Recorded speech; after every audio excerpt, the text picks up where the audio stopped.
થરાદ નગરપાલિકામાં ચૂંટણીને લઈ રાજકીય જંગ જામ્યો છે। થરાદ નગરપાલિકામાં ચૂંટણી લડવા માટે ફોર્મનું વિતરણ થયું। થરાદ નગરપાલિકામાં 52 ઉમેદવારી ફોર્મનું વિતરણ કરવામાં આવ્યું। થરાદ નગરપાલિકામાં 7 વોર્ડ માટે 28 બેઠકો પર ચૂંટણી યોજવામાં આવશે। ભાજપ કોંગ્રેસ વચ્ચે સીધી ટક્કર રહેશે।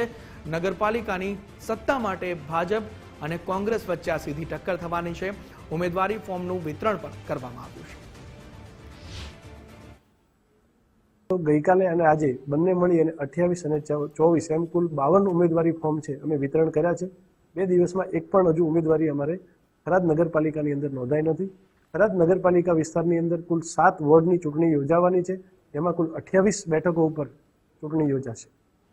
તેનું મતદાનની તારીખ 26 એપ્રિલ 2026 રહેશે અને મતગણતરીની તારીખ 28 એપ્રિલ 2026 રહેશે। રાજ્ય ચૂંટણી પંચ દ્વારા પંચાયત રાજ અધિનિયમ મુજબ જે કાયદાઓ બન્યા છે અને રાજ્ય ચૂંટણી આયોગને જે ફરજો આપી છે એ મુજબ ચૂંટણીઓ થતી હોય છે।